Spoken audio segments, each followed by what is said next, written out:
Hello guys, welcome. This recorded video class is, the goal of this class is to replace the class that I could not teach on the past Friday, January, when was it? 20th.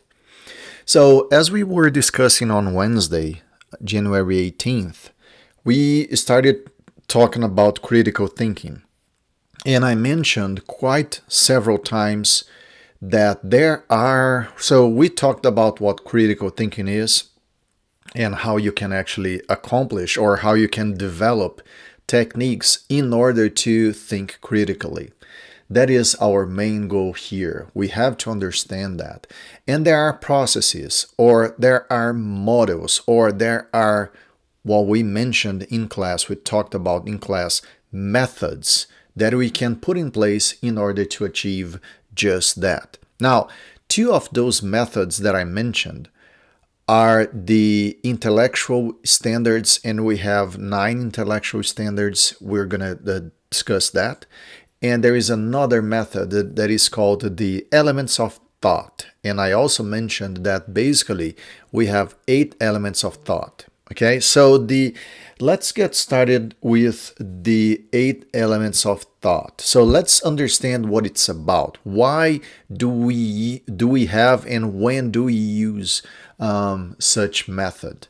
So the 8 elements of thought is a framework for observe, critically examining an opinion, argument, or analysis. So this is the most elementary explanation. However, it makes it very clear to understand what the elements of thought is. So it's a framework for critically examining an opinion. So the idea of this method is to assist you into examining an opinion. Now, observe that the idea here is not to appraise that opinion. In a sense of, the goal is not to measure the quality of that opinion or that argument or that analysis. Okay? It's to critically examine. Okay, which means that you can also use it to write your own opinion or your own analysis, performing your own analysis. So that is why you should use this method in order to achieve critical thinking. Now, let's say that we are to analyze, to examine an opinion, argument, or analysis. The 8 elements of thought are these ones: purpose, question and issue, point of view, assumptions, evidence and information, concepts, interpretation and inference, implications and consequences. So basically what we're talking about here is that this is what you should see in an opinion, in an argument, in an analysis. You should be able to identify the purpose of that analysis, for example. You should be able to identify the question at issue. You should be able to identify the point of view or understand the point of view. What are the assumptions that are being taken by the author? What is the evidence or the evidences and information being used? What are the concepts? What is the interpretation and inference? And what are the implications and consequences of this analysis? So the following graphic excerpt from the miniature guide to critical thinking concepts and tools illustrates the 8 elements of thought. The ability to apply each of the 8 elements is enhanced by subscribing to each of the 9 intellectual standards. So observe that, yes, you can try to identify the 8 elements of thought. However, the ability to apply each of them, when you are applying each of them, that can be enhanced by subscribing to each of the 9 intellectual standards that we're going to talk about in a few minutes. So again, Here are the elements of thought. When to use the 8 elements of thought to dissect an analysis, argument, opinion, etc. into its basic parts in order to understand its full details. This technique is particularly suited for analytic peer reviewing. Actually, in academia, it's very common to, if you become a professor, it's very common to perform peer reviewing. So you are reviewing other people's articles or other people's papers. It is very, very common to implement the 8 elements of thought, or to try to identify the 8 elements of thought in order to see if you can because in order to fully understand what needs to be understood, you have to be able to identify these thoughts. If you can't, that means that the author did not do a very good job. It's missing details, it's missing information. Now, as far as value added, the 8 elements of thought, or the EEOT, provides a framework for critically examining the substance underlying an analysis or argument. This is particularly helpful in uncovering hidden bias in a risk analysis, flaws in analytical reasoning, and understanding how an analyst comes to his conclusions. For the author of an analysis, the EEOT provides a framework for critically examining one's own work, as I mentioned, to include weaknesses in the analysis, to suggest alternative points of view, evaluate the significance of assumption, and so on. The EEOT helps analysts appraise and improve the quality of their work. This is particularly important for benefit-cost analysis used to inform investment decisions. The EEOT can be used to augment any process used to rigorously evaluate the quality of human testimony and expert opinion. Now, as far as cautions of use, it is not for foolproof method for eliminating biases or appraising the quality of an analytical product. The human analyst is still ultimately responsible for correctly identifying the 8 elements of thought within the work and analyze them. What it's saying is, it's not just deploying this method does not mean that your whatever the outcome is, it is foolproofing that analysis that you're doing. So let's say that you use this method to analyze a document, an analysis, for example. If you can still identify all those 8 elements, it does not mean that it is a perfect, or you cannot appraise that analysis just because you were able to answer those questions. And that is actually why we have the 9 intellectual standards. Again, it's not foolproof the analysis, but it helps you in the process of finding flaws or lack of information, if that's the case. Now, as far as the method itself, the following method based on the 8 elements of thought consists of 3 steps as follows. Carefully read an analysis, argument, or opinion of interest, obviously. Systematically, this is very important, systematically dissect the analysis with respect to each element of thought and formulate an opinion on the quality of the analysis. So basically, you are trying to systematically, what does it mean? To use a standard, to use a method, to use process or processes while performing that analysis. And what is the systemic analysis that you're performing? You are trying to systematically dissect the analysis with respect to each element of thought. So basically, you're breaking that document down, breaking that opinion down, breaking that analysis down in order to identify those elements, those 8 elements. That's what you're doing. What does it mean? What it means is, okay, first you're going to carefully read an analysis, argument, or opinion of interest. Now, if you try to identify those elements as you read the document, or as you read or hear the opinion, you might not be able to identify all those elements of thought. That is why first you read it thoroughly to try to understand as much as you can, and then you try to identify those elements. Because they will most likely be far from each other. They will not go in that sequence.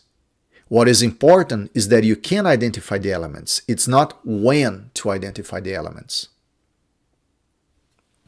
So again, whenever you see that something should be done systematically, that means that there is a process or a sequence of processes to be conducted.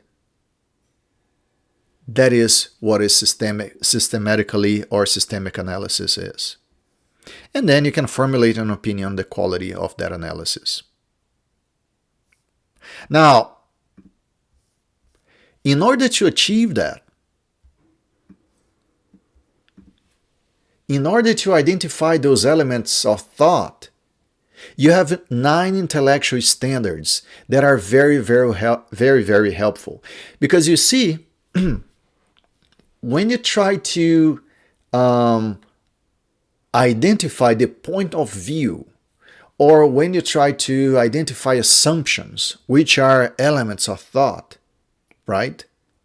It may be difficult because they are so subjective.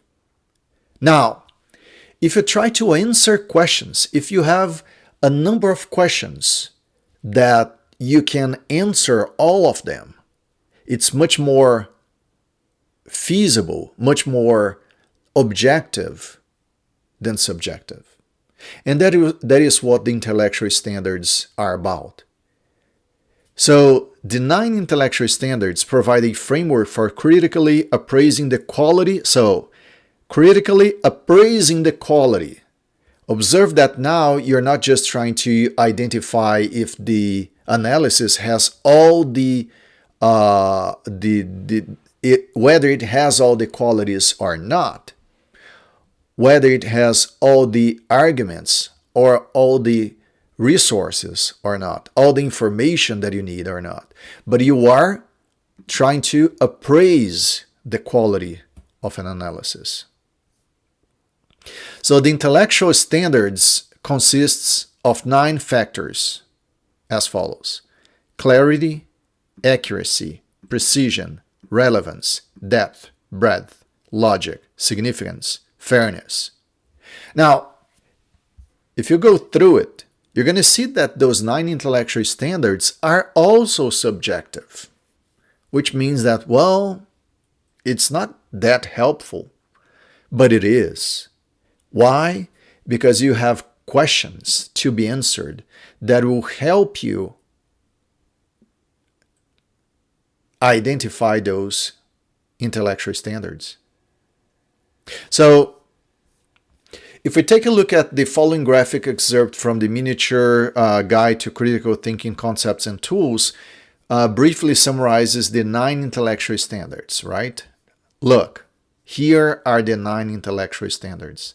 And here are the questions that you should ask yourself during that analysis and try to answer those questions. As far as clarity, you're trying to see if the analysis that you're analyzing or opinion that you're analyzing is as clear as possible. By answering the question, could you elaborate further? Could you give me an example? Could you illustrate what you mean? Do you have those elements? Is it well elaborate? Does it present an example? Is there an illustration of what the author means? The accuracy. How accurate is that text that I'm reading? Is that analysis that I'm reading? Can I check the information that is being presented there or that's being presented there? How can we find out if that is actually true? So, for example, when it comes to peer reviewing academic papers, citation is really, really important. It's actually critical. Why? Because we want to answer these questions. How could we find out if that is true or not? How could we check on that? How could we verify or test that?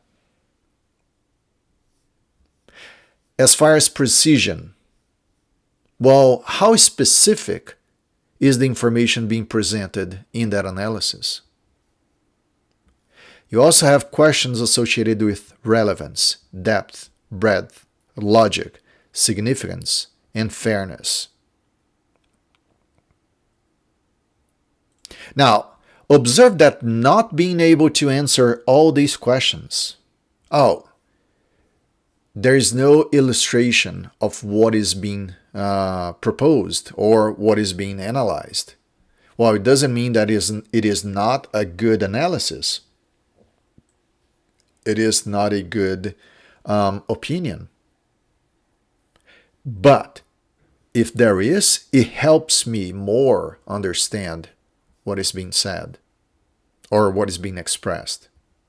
So combined, the 9 intellectual standards can be interpreted in the context of a factor-based model focused on the issue of analytic quality.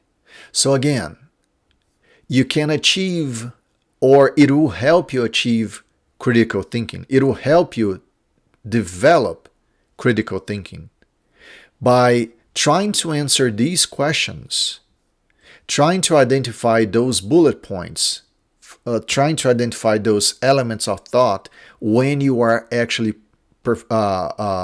writing your own analysis or performing your own analysis by yourself. So when to use? Anytime a piece of writing, speech, documentary, video, or any other form of communication is presented, this methodology should be applied either in part or in whole to assess its quality. A statement of quality helps establish the degree of credibility or trust that can be afforded to the work. This technique is useful in support of analytical peer reviews, as I mentioned. So values added helps the analysis and uncovers weaknesses. This is really important, especially when you're writing the analysis yourself, because when you're writing specifically focusing on risk assessment, risk management, as we discussed many times, communication is key. You want to be as clear as possible, as specific as possible, as legit as possible, as true to what you're trying to present as possible. Now, all this stuff are really hard when you are the one that is writing something, trying to express, trying to communicate with someone else, but you have to analyze your own writing. You have to analyze your own report. You have to analyze your own assessment. Analyzing ourselves is really tricky. So you can use these methods to help you out with that. Maybe as you write, maybe as you report, maybe as you communicate, you think that it's clear. But when you try to answer those questions, for example, when you try to identify the intellectual standards, you can't. When you try to identify the elements of thought, you see that there is something missing. As far as cautions of use, correct use of the intellectual standards. The success of applying the intellectual standards to appraise the quality of an analysis depends entirely on the ability of the appraiser to properly analyze the work. The intellectual standards must be interpreted correctly for them to be used as basis for appraising an analysis, obviously. Now, the method. Again, three steps. Carefully read an analysis, argument, or opinion of interest. Systematically appraise the analysis with respect to each intellectual standard and formulate an opinion on the quality of the analysis. Same thing as the elements of thought.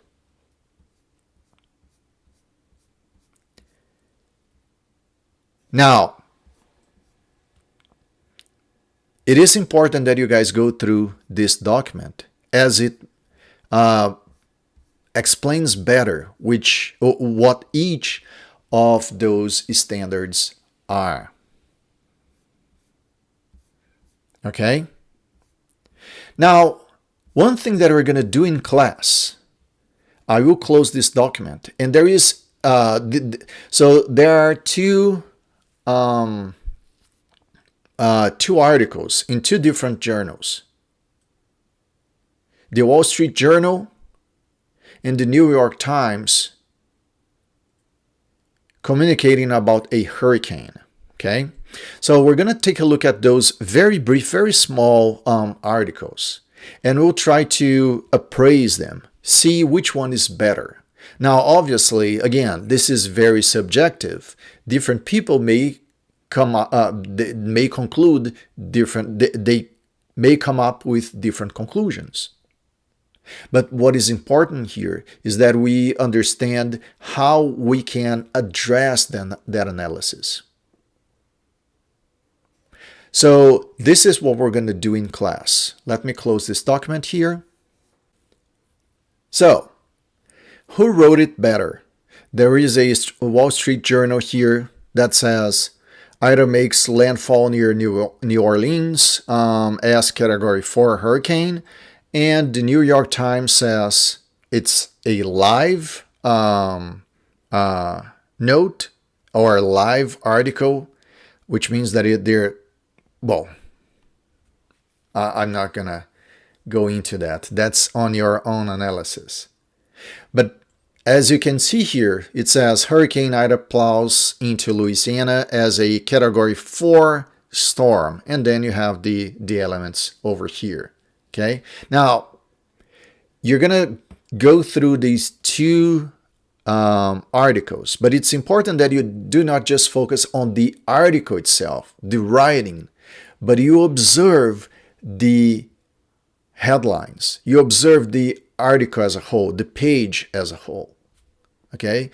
We'll try to address, in class, we're going to address, analyze these two documents and try to understand or try to conclude which one was better written.